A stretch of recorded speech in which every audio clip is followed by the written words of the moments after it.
ሰላም ጤና ይስጥልን ተመልካቾቻችን ከኢሳት ነፃ የህዝብ ሚዲያ የሰዓቱን ዜናዎች ይዘንላችሁ ቀርበናል። ከዘገባዎቹ ጋር ገነዘዘው ነኝ። አብራችሁን ቆዩ። ኢትዮጵያ ከቡና 30 በመቶ የውጭ ምንዛሪ ገቢ እንደምታገኝ ተገለጸ። ቡና ለኢትዮጵያ የጀርባ አጥንት ከመሆኑ ባሻገር 30 በመቶ ያህሉ የውጭ ምንዛሪ ከቡና እንደሚገኝ የኢፌዴሪ ፕሬዝዳንት ታዬ አጽቀሥላሴ ተናግረዋል። ፕሬዝዳንት ታዬ አጽቀሥላሴ በቻይና ሁናን ግዛት ጂዶ ከተማ እየተካሄደ የሚገኘውን የኢትዮጵያን ቡና የማስተዋወቅ ኮንፈረንስ አስመልክቶ መልእክት አስተላልፈዋል። ፕሬዝዳንቱ ባስተላለፉት መልእክት እንደገለጹት ኮንፈረንሱ የሁለቱን ሀገራት የረጅም ጊዜ አጋርነትና የጋራ ትብብርን የሚያንጸባርቅ ነው ብለዋል። ቡና ለኢትዮጵያ ኢኮኖሚ የጀርባ አጥንት እንደሆነና 25 በመቶ የስራ ዘርፍ መሆኑን ጠቅሰው 30 በመቶ የሚሆነው የውጭ ምንዛሪ ገቢ የሚገኘው ከቡና መሆኑን ተናግረዋል። ለኢትዮጵያ የቡና ምርት የገበያ ዕድሎችን ለማስፋት የሚያስችሉ መሰል መድረኮች ወሳኝ መሆናቸውንም ጠቁመዋል። ኢትዮጵያና ቻይና በቻይና አፍሪካ የትብብር ማዕቀፍ መሰረት በግብርና፣ በገጠር አረንጓዴ ልማት፣ ንግድ፣ የውጭ ቀጥታ ኢንቨስትመንትና ኢንዱስትሪ ዘርፎች በጋራ እየሰሩ እንደሚገኝ ገልጸዋል።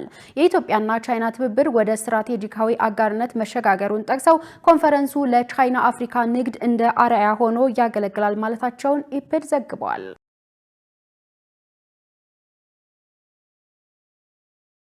የኢትዮጵያ ሀገር በቀል የኢኮኖሚ ማሻሻያ ለህንድ ባለሀብቶች ምቹ የኢንቨስትመንት ምህዳር መፍጠሩን በኢትዮጵያ የህንድ አምባሳደር ገለጹ። በኢትዮጵያ የህንድ አምባሳደር አኒል ኩማር ራይ ለኢዜአ እንዳሉት በኢትዮጵያ ከፍተኛ ኢንቨስትመንት ካላቸው ሀገራት መካከል ህንድ ከግንባር ቀደምቶቹ አንዷ ናት።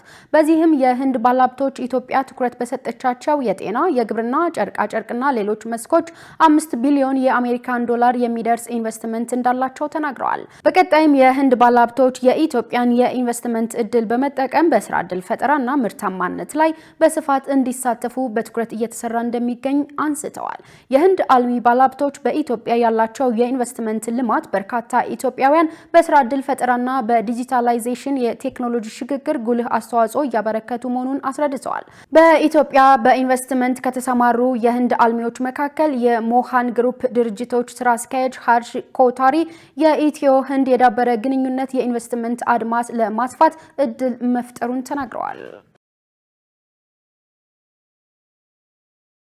ብሔራዊ ባንክ የልዩ የውጭ ምንዛሪ ጨረታ ውጤትን ይፋ ሲያደርግ የዶላር ዋጋ መጠነኛ ቅናሽ ማሳየቱን አስታወቀ።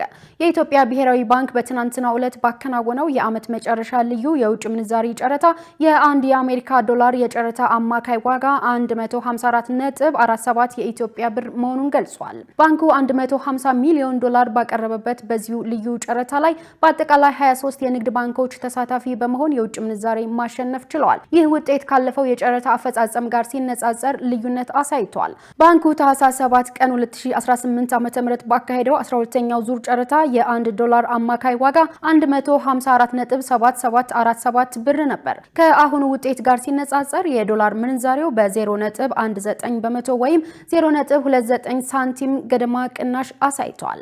50 ሚሊዮን ዶላር በቀረበበት እና ከ11 ቀን በፊት ብሔራዊ ባንክ ባደረገው በዚህ ጨረታ የውጭ ምንዛሬ አግኝተው የነበሩት ባንኮች ቁጥር 13 ብቻ የነበረ ሲሆን ትናንት በነበረው ልዩ ጨረታ ግን ቁጥራቸው ወደ 23 ከፍ ብሏል። ይህ ልዩ የውጭ ምንዛሬ ጨረታ የተካሄደው የዓመቱን መጠናቀቅ ተከትሎ ሲሆን በገበያው ውስጥ ያለውን የውጭ ምንዛሬ ፍላጎት ለማርካትና የምንዛሬ ተመኑን ለማረጋጋት ያለመ መሆኑ ተመልክቷል።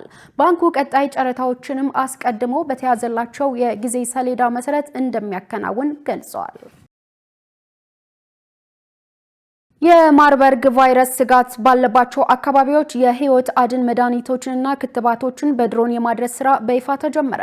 ጤና ሚኒስቴር ከኢንፎርሜሽን መረብ ደህንነት አስተዳደር ጋር በመተባበር በድሮን የታገዘውን የክትባት ስርጭት በደቡብ ኢትዮጵያ ክልል ዳሰነች ወረዳ አስጀምሯል። መርሃ ግብሩ ሚኒስቴሩ የወረርሽኙን ስርጭት ለመግታትና ራቅ ያሉ አካባቢዎች የሚገኙ ዜጎችን ህይወት ለመታደግ የወሰደው ፈጣን ምላሽ የእርምጃው አንዱ አካል ነው። በዚህ መሰረትም በዛሬው ዕለት በዳሰነች ወረዳ በድሮን የታገዘ የክትባት ስርጭት በስኬት መከናወኑን ጤና ሚኒስቴር አስታውቋል። የዳሰነች ወረዳ ካለው ራቅ ያለ መልክዓ ምድር አኳያ በመኪና ለማጓጓዝ ለመጓዝ ረጅም ሰዓታት ይወስድ የነበረውን ጉዞ በድሮን በመታገዝ በጥቂት ደቂቃዎች ውስጥ ክትባቱን ማዳረስ መቻሉ ተመላክቷል። ይህም ጤና ሚኒስቴርና የኢትዮጵያ የመድኃኒት አቅርቦት አገልግሎት የቴክኖሎጂ ውጤቶችን በመጠቀም ወረርሽኞችን ቀድሞ የመከላከልና የመቆጣጠር አቅማቸውን ወደ ላቀ ደረጃ ማሸጋገራቸውን በተግባር ያሳዩበት ነው። በተጨማሪም ኢትዮጵያ ወረርሽኞችን ለመመከት የራሷን የውስጥ አቅምና የቴክኖሎጂ ውጤቶችን መጠቀም መጀመሯን የሚያሳይ ትልቅ ተግባር መሆኑ ተጠቁሟል። በቀጣይም መሰል በድሮን መድኃኒት የማድረስ አገልግሎት ከባለድርሻ አካላት ጋር ተጠናክሮ እንደሚቀጥል ተጠቅሷል። ዘገባው የፋና ዲጂታል ነው።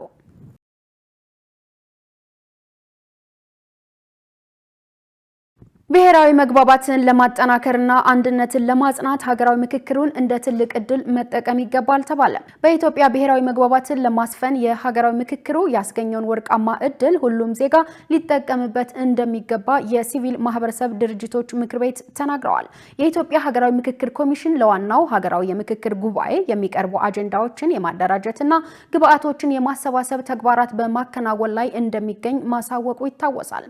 የሲቪል ማህበረሰብ ድርጅቶች ምክር ቤት ፕሬዝዳንት አህመድ ሁሴን ኢትዮጵያውያን ምክክር በማድረግ በጋራ አጀንዳዎች ላይ መግባባት ባለመፍጠራቸው ሀገር ዋጋ ስትከፍል መቆየቷን ገልጸዋል።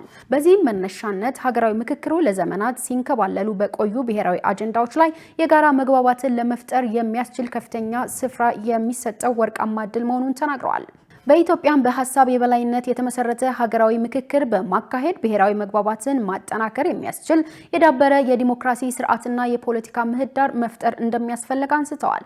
የኢትዮጵያን ሀገራዊ ምክክር አሳታፊ፣ አካታችና ተአማኒነት ለማስጠበቅ በተከወኑ የቅድመ ጉባኤ ምክክር ሂደቶች ላይ አዎንታዊ ድጋፍ እያደረጉ እንደሚገኙም ጠቅሰዋል። ብሔራዊ መግባባትን ለማጠናከርና አንድነትን ለማጽናት ሀገራዊ ምክክር ትልቅ እድል መሆኑንም አመልክተዋል።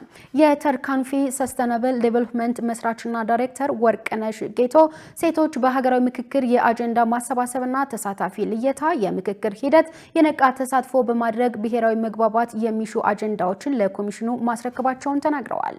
የዋይቡንቱ ዩዝ ፒስ ቢልዲንግ አሊያንስ ጸሐፊ ሲሳይ ታረቀኝ በኢትዮጵያ ሀገራዊ ምክክር የአጀንዳ ማሰባሰብና ተሳታፊ ልየታ የምክክር ሂደትም የወጣቶችን የነቃ ተሳትፎ የሚያረጋግጡ ተግባራትን እያከናወኑ እንደሚገኙ አንስተዋል።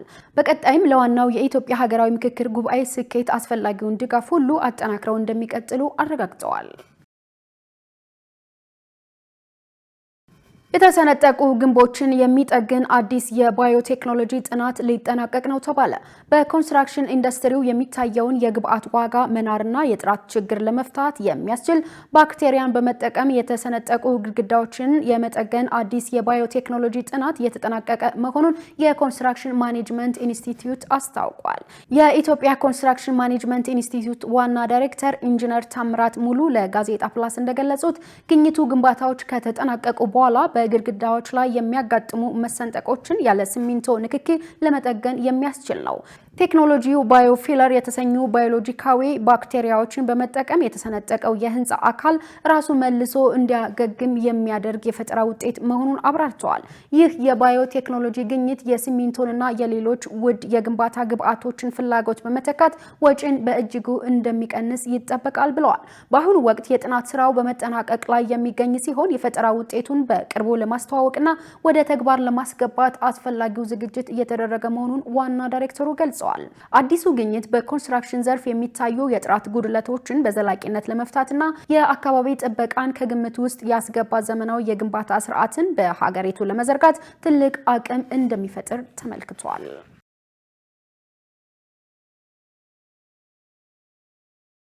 የትህነግ ቡድን የመልሶ ማቋቋም ስራን በማደናቀፍ ተፈናቃዮችን የሴራ ፖለቲካው መጠቀሚያ እያደረገ መሆኑን የስምረት ለዲሞክራሲ ፓርቲ ገለጸ።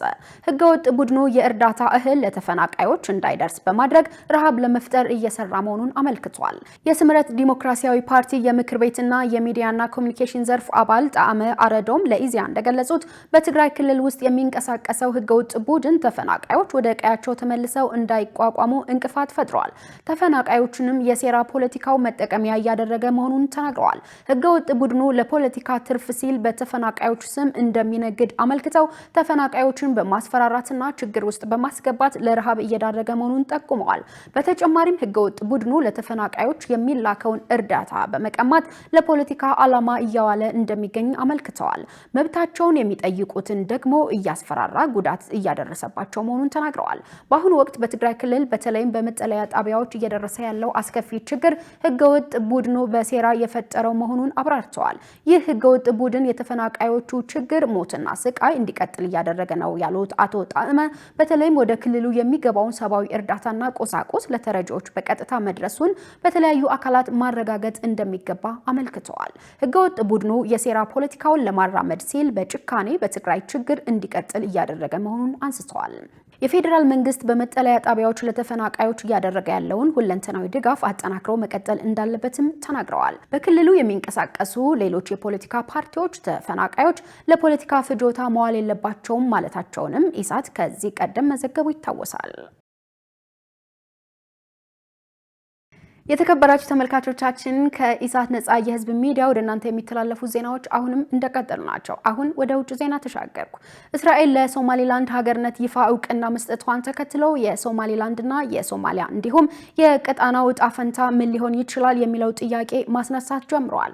ሶማሊያ፣ ቱርክ፣ ግብጽ፣ ጅቡቲ፣ የአፍሪካ ህብረትና ሌሎች የአረብ እንዲሁም የአፍሪካ ሀገራት ውሳኔውን በጽኑ ተቃውመውታል። በሌላ በኩል ሶማሊላንድ ሌሎች ሀገራትም እስራኤልን ተከትለው እውቅና እንዲሰጡ የአቅሟን እያደረገች ትገኛለች። የሶማሊላንዱ ፕሬዝዳንት አብዲራህማን ኢሮ እስራኤል እውቅና መስጠቷን ተከትሎ ባደረጉት ንግግር ሌሎች ሀገራትም ለሶማሊላንድ እውቅና እንደሚሰጡ ጠቁመዋል። መገናኛ ብዙሃንና የፖለቲካ ተንታኞች እስራኤል እውቅና መስጠቷን ተከትሎ በቀጠናው ላይ ስለሚኖረው ተጽዕኖና ሌሎች ሀገራትስ ይቀላቀሉ ይሆን የሚለውን ጥያቄ እያብላሉ ነው። በፖለቲካው መድረክ ሀያላን ከሚባሉ ሀገራት መካከል አንዷና የአሜሪካ የቅርብ አጋር የሆነችው እስራኤል ከሶማሊላንድ ጋር ያላትን ግንኙነት ማጠናከር እንደምትቀጥል ይጠበቃል። የእስራኤሉ ጠቅላይ ሚኒስትር ቤንያሚን ኔታንያሁ ከሶማሊላንድ ፕሬዝዳንት ጋር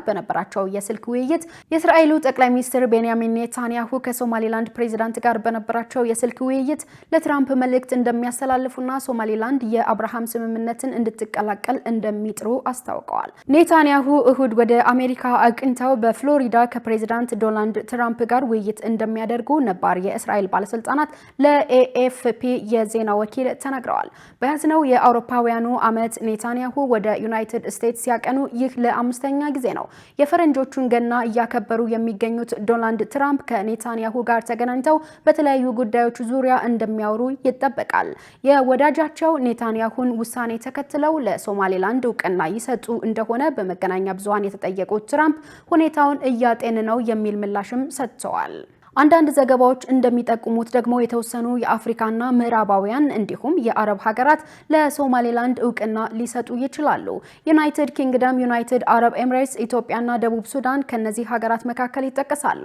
ኢትዮጵያ ከሶማሊላንድ ጋር ለረጅም ዓመታት የዘለቀ የንግድና የጸጥታ ግንኙነትም አላት። ምንም እንኳን ኢትዮጵያ ለሶማሊላንድ እውቅና ባትሰጥም ሀገራቱ በሀርጌሳና በአዲስ አበባ ቆንስላዎች አሏቸው። ዘገባው የቢቢሲ ነው።